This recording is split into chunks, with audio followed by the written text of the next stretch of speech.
नमस्कार, news India देख रहे हैं आप। मैं हूं आपके साथ नीतू गुप्ता। शुरुआत करेंगे साउथ साइड की खबरों की। अडानी मुद्दे पर बीआरएस सांसदों ने आप सांसदों के साथ संसद परिसर में विरोध प्रदर्शन किया। दोनों राजनीतिक दलों के सांसदों ने केंद्रीय जांच एजेंसियों के कथित दुरुपयोग के खिलाफ हिंडनबर्ग रिपोर्ट पर जेपीसी की मांग की है। इसके साथ ही बीआरएस सांसदों ने लोकसभा और राज्यसभा में केंद्रीय जांच एजेंसियों के दुरुपयोग और अडानी मुद्दे पर जेपीसी की मांग को लेकर ध्यान आकर्षण प्रस्ताव का भी नोटिस दिया है। बता दें, दिल्ली शराब नीति मामले में आप नेता मनीष सिसोदिया और बीआरएस पार्टी की एमएलसी के कविता से ईडी की पूछताछ चल रही है। इसके अलावा कई विपक्षी नेताओं को भी सीबीआई और ईडी ने टारगेट किया है।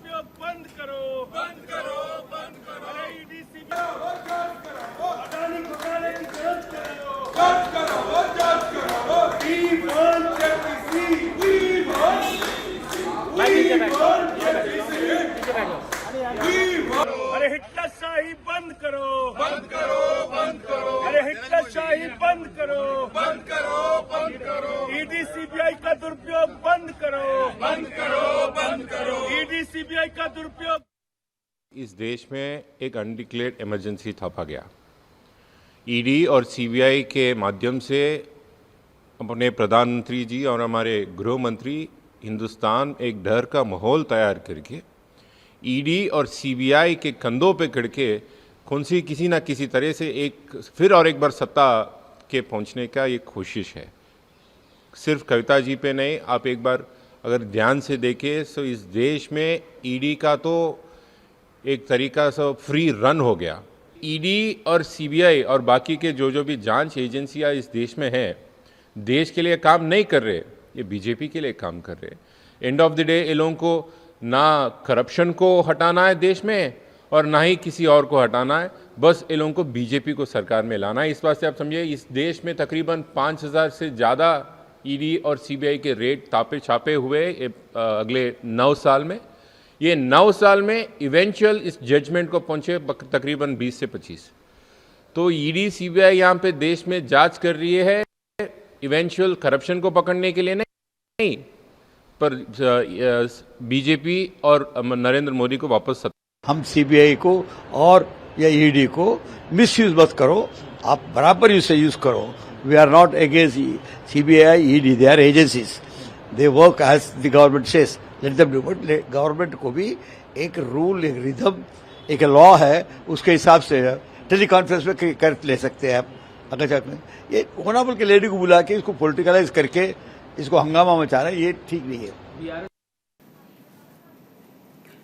बीजेपी नेता और पूर्व सांसद विवेक वेंकट स्वामी ने एक सभा को संबोधित करते हुए के कविता पर निशाना साधा। उन्होंने कहा, कविता को शराब की रानी कहा जाता है क्योंकि उन्होंने 25% वैट को घटाकर 1% कर दिया था। 35 रुपए के कमीशन को बढ़ाकर 340 रुपए कर दिया। इसके साथ ही उन्होंने कहा कि मुख्यमंत्री इस राज्य को लूट रहे हैं, समय आ गया है, चुनाव आ रहे हैं, उनके पास केवल 6 महीने का समय और है, जिसके बाद सीएम को गद्दी से उतारने का मौका है। हमें उसे सबक सिखाना है। हमने अपने भविष्य को बेहतर बनाने के लिए तेलंगाना में सत्ता परिवर्तन करना जरूरी समझा, जिससे तेलंगाना में भ्रष्टाचार की जगह विकास को गति मिल सके।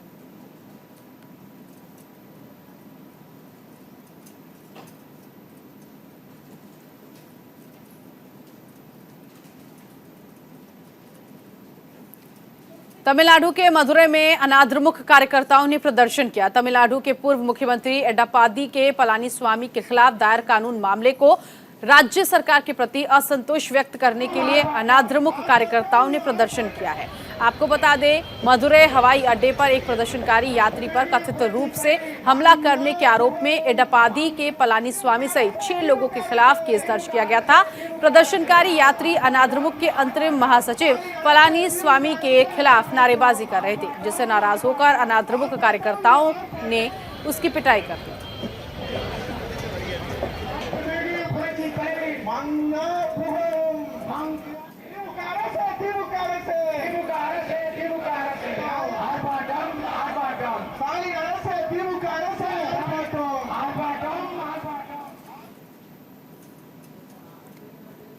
कर्नाटक के कोप्पल में असम सीएम हेमंत बिस्वा शर्मा ने प्रसिद्ध लिंगायत मठ का दौरा किया। सीएम हेमंत बिस्वा शर्मा कोप्पल में विजय संकल्प रथ यात्रा में हिस्सा लेने के लिए कर्नाटक में हैं। उन्होंने प्रसिद्ध स्थानीय श्री गवी सिद्धेश्वर मठ का दौरा किया और अभिनव गवी सिद्धेश्वर स्वामी जी से आशीर्वाद मांगा। इस मौके पर मुख्यमंत्री ने कहा कि मठ के दर्शन के बाद उन्हें साधु का आशीर्वाद मिला। मेरे मन में स्वामी जी के लिए बहुत सम्मान है। मैं मठ के परिसर में खड़े होकर राजनीति की बात नहीं करूंगा। मेरे मन में स्वामी जी के लिए बहुत सम्मान है। मैं बाद में राजनीति पर बोलूंगा। आपको बता दें, बीजेपी ने कर्नाटक की चारों दिशाओं से विजय संकल्प रथ यात्रा की शुरुआत की। यात्रा के राज्य में कोप्पल जिले में प्रवेश के अवसर पर एक रोड शो का आयोजन भी किया गया था।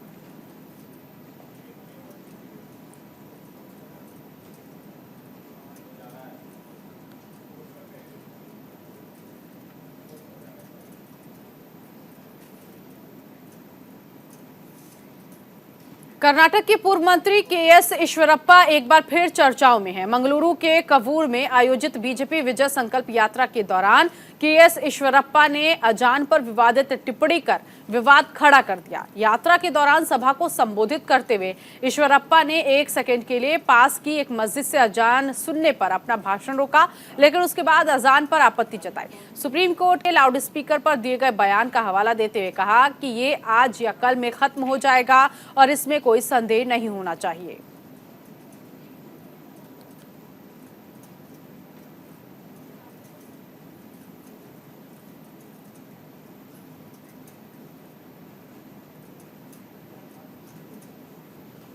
कर्नाटक में इस साल विधानसभा चुनाव होने हैं, जिसे देखते हुए बीजेपी ने राज्य की चारों दिशाओं से विजय संकल्प रथ यात्रा शुरू की। रविवार को बेंगलुरु के होसकोटे और महालक्ष्मी लेआउट में भी विजय संकल्प रथ यात्रा का आयोजन किया गया। यात्रा में कर्नाटक के राजस्व मंत्री आर अशोक, स्वास्थ्य मंत्री डॉक्टर के सुधाकर और मंत्री एमटीबी नागराज शामिल हुए। आपको बता दें, विजय संकल्प यात्रा 224 विधानसभा क्षेत्रों में 8000 किलोमीटर का सफर तय करेगी और इस दौरान राज्य के वरिष्ठ और केंद्रीय नेताओं के नेतृत्व में 150 से ज्यादा रोड शो किए जाएंगे।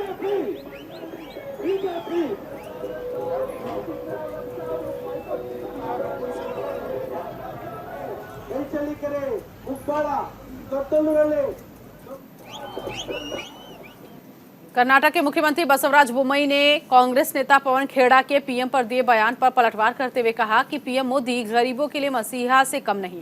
पीएम मोदी ने गरीबों को कोरोना काल में फ्री राशन दिया है।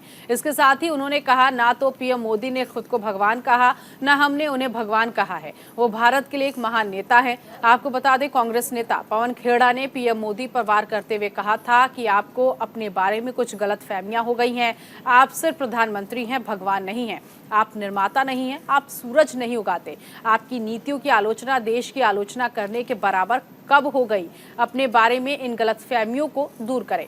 अगर कैम्ब्रिज के छात्रों के सामने भारतीय लोकतंत्र की चुनौतियों पर चर्चा होती है तो ये लोकतंत्र को मजबूत करने का प्रयास है।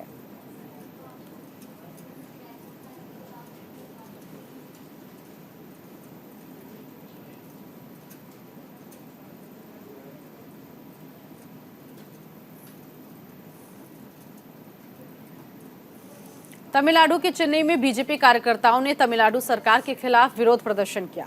बीजेपी ने तमिलनाडु सरकार पर आरोप लगाते हुए कहा कि अनुसूचित जाति और अनुसूचित जनजाति के लिए चलने वाली कल्याण योजना के लिए आवंटित केंद्र सरकार की धनराशि का उपयोग नहीं किया जा रहा है। बीजेपी का यह भी कहना है कि केंद्र की ओर से SC/ST के लिए चलने वाली कल्याण योजना के लिए केंद्र से धनराशि आती है, लेकिन राज्य सरकार उस पैसे का इस्तेमाल नहीं करती, जिसके कारण केंद्र सरकार के खिलाफ गलत मैसेज जाता है।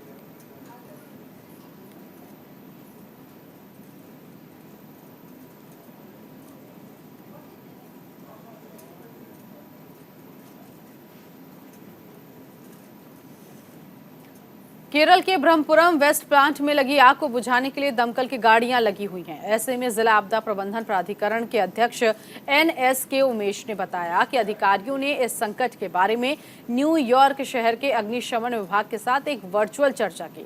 उन्होंने कहा, डंपिंग यार्ड में 95% आग बुझाई जा चुकी है।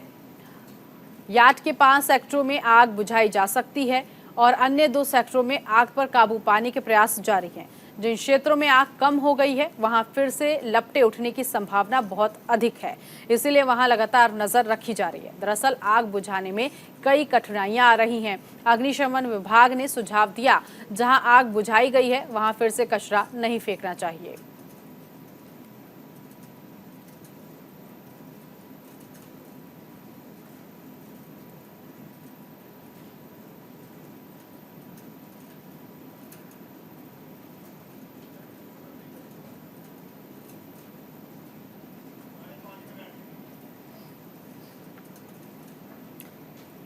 केरल के तिरुवनंतपुरम में विपक्षी नेताओं ने विधानसभा के बाहर विरोध प्रदर्शन किया। दरअसल विपक्षी नेताओं का प्रदर्शन कोच्चि की वेस्ट प्लांट में लगी आग को लेकर था और ऐसे में इन नेताओं का कहना था कि वेस्ट प्लांट में लगी आग एक मानव निर्मित आपदा है जो कि अपराध के दायरे में आता है, लेकिन सरकार की तरफ से इस पर कोई ठोस कदम नहीं उठाया गया। विपक्षी नेताओं ने इस मामले की सीबीआई जांच कराने की मांग की है। केरल कांग्रेस अध्यक्ष के सुधाकरण ने भी कांग्रेस कार्यकर्ताओं के साथ कोच्चि में वेस्ट प्लांट का दौरा किया। ബ്രഹ്മപുരത്തെ മാലിന്യ പ്ലാന്റ് കത്തി तो वेस्ट प्लांट में आग लगी जिसको लेकर विपक्षी नेताओं ने प्रदर्शन किया है। हालांकि इस आग को बुझाने के लिए अग्निशमन विभाग वहां पर मौजूद है और न्यूयॉर्क से भी इस मामले पर बातचीत की जा रही है कि किस तरह से इस आग पर काबू पाया जाए। और अब ऐसे में एक तरफ लोगों से अनुरोध किया जा रहा है कि जहां आग बुझा दी गई है वहां पर कचरा ना फेंके, लेकिन दूसरी तरफ विपक्ष इस मुद्दे को लेकर अब प्रदर्शन करने में जुटा हुआ है। वेस्ट प्लांट में लगी आग को लेकर यह प्रदर्शन किया गया है। कांग्रेस कार्यकर्ताओं की तरफ से सड़क पर उतरकर ये हाथों में पैम्पलेट लेकर सरकार के खिलाफ जमकर नारेबाजी की जा रही है।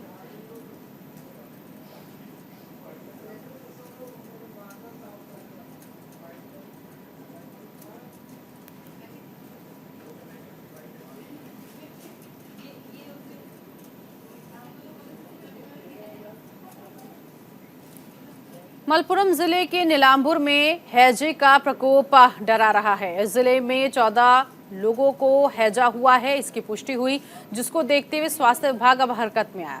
स्वास्थ्य विभाग ने वशिका दावू कस्बे के एक लॉज सहित 7 संस्थानों के खिलाफ केस दर्ज किया। स्वास्थ्य विभाग ने जिला निगरानी अधिकारी के द्वारा ये बताया कि ये संस्थान सीवरेज का गंदा पानी सीधे नदी में छोड़ रहे थे। इन संस्थानों के प्रबंधन को नोटिस जारी कर उन्हें बंद करने के लिए कहा गया है।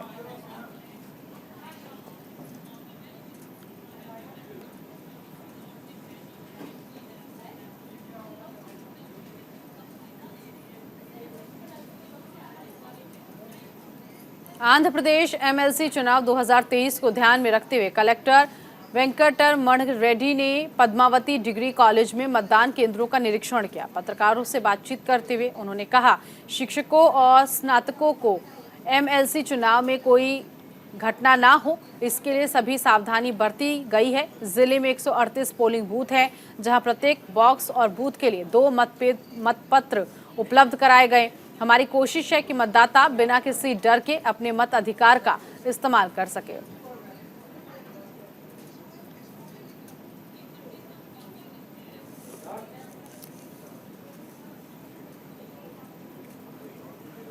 केरल के कुन्नूर में पुलिस ने 2 लोगों को गिरफ्तार कर लिया जो अवैध तरीके से भारतीय नौसेना अकादमी में प्रवेश करने की कोशिश कर रहे थे। पुलिस का कहना है आरोपी रशीद मार्डेन शफी, जिन्होंने 11 मार्च को भारतीय नौसेना अकादमी में घुसपैठ करने की कोशिश में लगे थे, जो कि सुरक्षा के लिहाज से संवेदनशील माना जाता है। पयानूर पुलिस स्टेशन के भीतर सैन्य रणनीति का केंद्र है। पुलिस को सूचना मिली थी कि 2 लोग नौसेना में प्रवेश की कोशिश कर रहे हैं, जिसके बाद उन्हें गिरफ्तार कर लिया गया।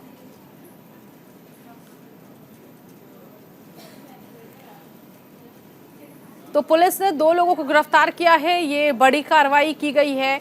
नौसेना अकादमी में घुसपैठ करने की कोशिश कर रहे थे, इस अकादमी में घुसने की कोशिश कर रहे थे, जिसके बाद पुलिस को सूचना मिली कि ये 2 युवक जो हैं वो अकादमी में घुसने का प्रयास कर रहे हैं, जिसके बाद पुलिस ने कार्रवाई करते हुए इन दोनों को गिरफ्तार कर लिया और अब इनसे पूछताछ की जा रही है।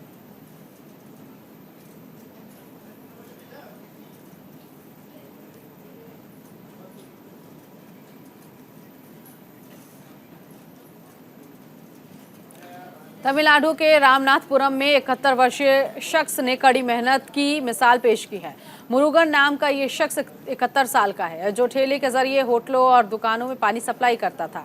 इससे होने वाली कमाई से वो अपने परिवार का पालन पोषण करता था। मुरुगन को जीवन में कई चुनौतियों का सामना भी करना पड़ा, लेकिन उन्होंने अपनी मेहनत को जारी रखा। मुरुगन की मेहनत को देखते हुए कई सामाजिक कार्यकर्ताओं ने उनकी तारीफ की है।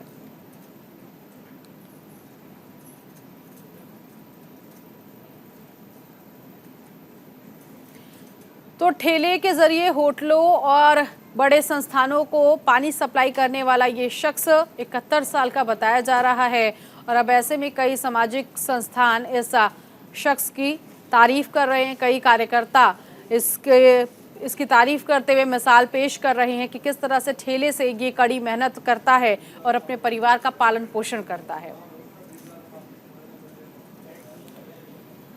95वीं ऑस्कर सेरेमनी में पहली बार भारत को 2 अवार्ड मिले। फिल्म RRR के गाने नाटू नाटू ने बेस्ट ओरिजिनल सॉन्ग का अवार्ड जीता, तो वहीं the elephant whispers best documentary short film बनी। ऑस्कर सेरेमनी में RRR के नाटू नाटू गाना लिखने वाले चंद्र बोस और कंपोजर MM कीरवानी ने ट्रॉफी ली। इस दौरान फिल्म के डायरेक्टर राजा मौली पीछे बैठे रहे। वहीं द एलिफेंट विस्पर्स को बेस्ट शॉर्ट डॉक्यूमेंट्री का अवार्ड मिला। डॉक्यूमेंट्री की डायरेक्टर कार्तिकी गोंजालेविस और प्रोड्यूसर गुनित मोंगा ने अवार्ड लिया। इस दौरान सेरेमनी में मौजूद एक्ट्रेस दीपिका पादुकोण भावुक हो गई। वो सेरेमनी के प्रेजेंटर के तौर पर वहां मौजूद थी। ऑस्कर सेरेमनी की शुरुआत भारतीय समय के मुताबिक सोमवार सुबह 5:30 बजे अमेरिका के लॉस एंजलिस में हुई थी। द एलिफेंट विस्पर्स को बेस्ट डॉक्यूमेंट्री शॉर्ट फिल्म का अवार्ड मिलने पर प्रोड्यूसर गुनित मोंगा ने सोशल मीडिया पर लिखा, हमने अभी किसी भी इंडियन प्रोडक्शन के लिए पहला ऑस्कर जीता। द एलिफेंट विस्पर्स गुनीत की दूसरी फिल्म है जिसे ऑस्कर अवार्ड मिला है। इस फिल्म की कहानी दक्षिण भारत के कपल बोमन और बेली की है, जो एक रघु नाम के अनाथ छोटे हाथी की देखभाल करते हैं। इस फिल्म के जरिए इंसान और जानवरों के बीच की बॉन्डिंग को दिखाया गया। पीएम नरेंद्र मोदी ने ट्वीट कर RRR और द एलिफेंट विस्पर्स के मेकर्स को बधाई दी है। उन्होंने कहा, असाधारण नाटू नाटू की लोकप्रियता वैश्विक है। ये एक ऐसा गाना है जिसे आने वाले सालों तक याद रखा जाएगा। इस सम्मान के लिए MM कीरवानी और चंद्र बोस समेत पूरी टीम को बधाई। भारत प्रफुल्लित और गौरवान्वित है। वहीं कांग्रेस अध्यक्ष मल्लिकार्जुन खड़गे ने भी RRR और द एलिफेंट विस्पर्स के मेकर्स को बधाई दी है।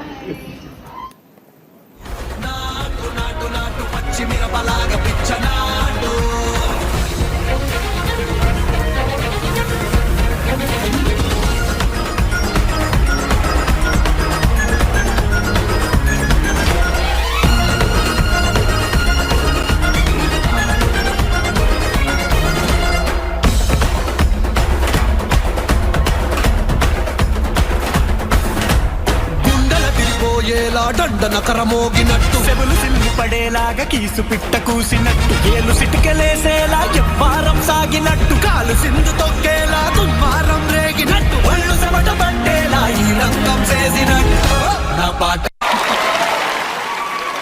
It plays during a pivotal scene in RRR, a movie